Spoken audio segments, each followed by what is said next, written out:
Bismillahirrahmanirrahim. Assalamualaikum warahmatullahi wabarakatuh. Alhamdulillahirabbil alamin, wassalatu wassalamu ala asrofil anbiya'i wal mursalin wa ala alihi washabihi ajmain. Sahabat Madin TV yang dirahmati Allah, puji syukur kita panjatkan kepada Allah Subhanahu wa taala yang mana berkat nikmat dan kesempatan yang telah Allah berikan kepada kita sehingga kita diberi kesempatan untuk melaksanakan ibadah Ramadan pada tahun ini. Salawat dan salam kita aturkan kepada junjungan kita, Nabi kita, Nabi Muhammad sallallahu alaihi wasallam dengan mengucap Allahumma shalli ala Sayyidina Muhammad wa ala ali Sayyidina Muhammad. Semoga dengan memperbanyak salawat kepada baginda, kelak kita diakui sebagai umatnya dan mendapatkan syafaat beliau. Amin ya rabbal alamin. Sahabat Madin TV yang dirahmati Allah, ada sebuah kisah di sahabat Rasul. Suatu ketika ada seorang pemuda yang bernama Abdullah bin Muhammad yang sedang tersesat di sebuah gurun pasir. Dia melihat ke kanan ke kiri, lalu dia melihat sebuah gubuk, sebuah tenda yang sudah sangat usang. Dia berjalan mendekati tenda tersebut. Samar-samar dia mendengar suara dari dalam tenda tersebut. Yang dia dengar adalah ucapan syukur yang disampaikan si pemilik tenda kepada Allah karena telah memberikan dia sebuah nikmat yang luar biasa, memberikan dia kenikmatan, memberikan dia sebuah kesempurnaan yang lebih dari makhluk lainnya. Semakin mendekat, semakin penasaran. Sang pemuda itu pun melihat ke dalam tenda itu.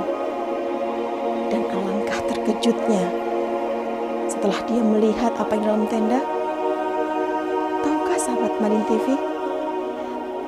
Pemuda itu melihat orang tua yang sudah tidak memiliki kedua tangan, tidak memiliki lagi kedua kaki, dan matanya pun tidak dapat melihat lagi. Sang pemuda bertanya dalam hatinya, lalu apa yang membuat orang tua ini bersyukur? Lalu apa yang membuat orang tua ini sangat bersyukur dengan kesempurnaannya, sementara yang dia lihat adalah kekurangan fisik dari orang tua tersebut. Dengan berat hati, dia memberanikan diri untuk bertanya kepada orang tua tersebut. Mengucapkan salam sambil bertanya, Assalamualaikum. Waalaikumsalam, jawab si pemilik tenda. Aku mendengar dari luar bahwa Tuhan telah berdoa, bersyukur karena diciptakan sebagai makhluk yang sangat sempurna dibandingkan dengan umat yang Allah ciptakan lainnya. Namun maaf, apa yang membuat Tuhan bersyukur dengan kondisi Tuhan seperti ini? Dengan senyum, orang tua tadi pun berkata, wahai anak muda, tahukah kamu, tanganku memang sudah tidak ada, kedua kakiku pun sudah tidak ada. Namun Allah masih memberikan nikmat padaku untuk bisa mendengar. Allah masih memberikan nikmat padaku sebuah lisan yang bisa aku gunakan untuk terus berzikir kepadanya. Lalu apa yang aku keluhkan? Sang pemuda itu pun takjub melihat penjelasan dari orang tua tersebut. Orang tua tadi mengatakan, wahai pemuda, sesungguhnya aku memiliki seorang putra. Dialah yang selalu membantuku menyiapkan makananku, membantuku untuk membersihkan diri, membantuku untuk beribadah. Namun, sudah beberapa hari ini, dia tidak pulang. Dan aku tidak tahu harus meminta tolong kemana untuk mencarinya. Qadarullah, Allah menemukan kita. Bisakah aku meminta tolong kepadamu untuk mencarikan anakku? Pemuda itu dengan senang hati, baik, akan kucarikan anakmu. Lalu pemuda tadi pergi meninggalkan tenda bapak tua tadi. Tak jauh dari tenda itu, dia melihat ada jasad anak di unggukan pasir. Dan dia mendekat. Alangkah terkejutnya dia. Ternyata jasad itu adalah jasad anak yang diceritakan bapak tadi. Dan jasad itu sudah hampir habis dimakan oleh binatang buas. Innalillahi wa inna ilaihi raji'un. Bagaimana aku akan menceritakan kepada bapak tadi tentang kondisi anaknya? Apa yang harus aku sampaikan? Sambil berjalan menuju tenda, sang pemuda itu berpikir, apa yang harus diceritakan kepada bapak tadi? Karena dia tidak sanggup untuk menceritakan kondisi anaknya yang ditemukan dalam keadaan tidak berdaya. Sampailah di gubuk bapak tua tadi. Assalamualaikum. Waalaikumsalam. Apakah kau pemuda tadi? Iya, benar. Apakah kau sudah menemui anakku? Apakah anakku sudah ketemu? Bagaimana kondisinya? Kau tidak membawanya pulang? Pemuda itu pun duduk lalu berkata, wahai paman, tahukah kau cerita tentang Nabi Ayub? Saat dia kehilangan keluarganya, saat dia kehilangan anak-anaknya, saat dia kehilangan hartanya, apa yang dilakukannya? Tentu saja dia bersabar. Ya, itulah. Lalu apa yang akan mau kau ceritakan tentang ini? Sesungguhnya paman, aku telah menemukan anakku. Namun, dia tidak bisa aku bawa pulang karena kondisinya sudah tidak bernyawa. Aku menemukan dia sudah dalam kondisi tidak bernyawa dan sudah dimakan oleh binatang buas. Alangkah terkejutnya pemuda tadi melihat ekspresi bapak tua tadi. Bapak tua itu memejamkan mata lalu tersenyum dan mengucapkan, Alhamdulillah. Ternyata Allah lebih sayang padanya. Alhamdulillah, karena aku meninggalkan anakku dalam keadaan dia baik-baik saja. Dia meninggalkanku sebagai seorang anak yang baik. Tidak pernah dia melakukan kesalahan untukku. Dan dia meninggalkanku dengan tanpa beban aku harus ke neraka. Innalillahi wa inna ilaihi raji'un. Bapak tua pun mengambil nafas dan ternyata qadarullah itu adalah nafas terakhirnya. Setelah sang pemuda tadi melihat bapak tua tadi sudah tidak bernyawa, dia pun bingung. Apa yang harus aku lakukan? Aku seorang diri di gurun ini. Bagaimana aku akan memandikan? Bagaimana aku akan menguburkan? Pergilah pemuda tadi keluar tenda dalam kebingungannya, dalam kegalauannya, dia memohon pada Allah untuk menolongkannya, mendatangkan bala bantuan.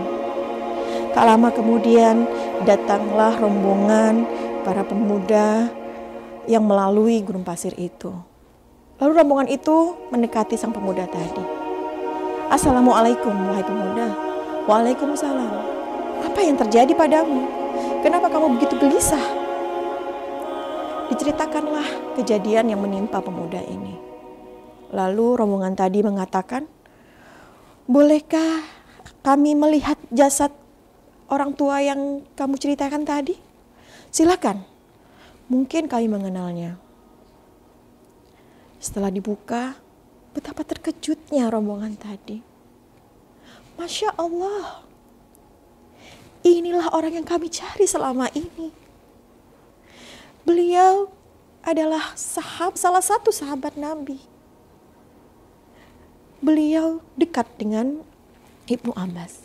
Dan tahukah kamu siapakah ini? Beliau adalah Abu Qitadah. Beliau pernah diminta untuk menjadi seorang hakim, tapi beliau menolaknya. Dan Masya Allah, kami dipertemukan walaupun beliau sudah tidak bernyawa lagi. Singkat cerita, akhirnya Rombongan itu pun membantu pemuda tadi untuk mengebumikan jenazah Abu Qatadah. Dalam satu kisah diriwayatkan, Abu Qatadah adalah sahabat Rasul yang terakhir kalinya. Dari kisah tadi, apa yang bisa kita petik hikmahnya? Tentu adalah sebuah kesabaran dan rasa syukur. Dari sebuah ketidaksempurnaan diri, rasa syukur itu membuat kesabaran. Dan kesabaran itu melahirkan rasa syukur yang luar biasa. Di bulan Ramadan ini tentunya kita diminta untuk berlatih dan untuk terus meningkatkan rasa syukur dan rasa sabar yang kita miliki. Dalam sehari kita sudah mulai dari bangun tidur untuk menyiapkan hidangan sahur. Jangan lupa untuk bersyukur bahwa Allah masih memberikan nikmat kita untuk hidup kembali, untuk bernafas, untuk menikmati Ramadan berikutnya. Dan rasa syukur itu harus kita ucapkan setiap hari, sekecil apapun. Kita bersyukur bisa menyiapkan hidangan bagi para ibu-ibu, bersyukur bagi para ayah, bagi para pasangan untuk bisa mencari nafkah, untuk memberikan kepada keluarganya. Bersyukur hari itu kita masih berkumpul bersama anak, pasangan kita, bersama keluarga untuk menyantap hidangan sahur bersama-sama. Kita masih harus bersyukur kembali karena Allah memberikan kita kesempatan untuk melaksanakan sholat subuh. Dan disinilah kita diminta untuk bersabar. Bersabar dalam segala hal. Bersabar untuk menahan diri, menahan nafsu kita, menahan amarah kita, menahan haus, menahan lapar. Dan di saat kita sedang menahan, di saat kita bersabar menahan semua itu, tentunya kita masih harus bersyukur. Karena begitu Allah berikan nikmat yang luar biasa kepada kita. Kita masih diberikan kesehatan, karena banyak saudara-saudara kita di luar sana yang mungkin tidak bisa melaksanakan ibadah puasa. Kita masih bisa menikmati sahur, masih bisa menikmati berbuka puasa bersama anak dan pasangan kita dan keluarga kita tentunya dengan tenang, dengan damai. Lalu bagaimana dengan saudara-saudara kita yang ada di Palestina? Maka dari itu, sahabat Madin TV yang dirahmati Allah, sejatinya syukur dan sabar itu tidak bisa dipisahkan. Syukur dan sabar berjalan beriringan. Di saat kita meningkatkan rasa syukur kita, maka ada sabar di situ. Di saat kita belajar untuk bersabar, maka kita akan mencari kenikmatan-kenikmatan Allah yang lainnya agar kita dapat bersyukur. Jangan mau kita dililit oleh musibah atau ujian yang Allah berikan, sehingga kita melupakan nikmat yang besar di luar itu yang Allah berikan kepada kita. Allah sedang mengatakan, Fabi ayyi ala'i rabbikuma tukadziban. Lalu nikmat Tuhanmu yang manakah yang akan kau dustakan? Karena begitu banyak nikmat yang Allah berikan kepada kita. Baik, demikian sahabat Madin TV yang dirahmati Allah. Semoga apa yang saya sampaikan tadi dapat menambah rasa syukur dan rasa sabar yang kita miliki, sehingga kita menjadi ahli syukur dan ahli sabar di hadapan Allah nantinya. Demikian, afwan minkum, wassalamualaikum warahmatullahi wabarakatuh.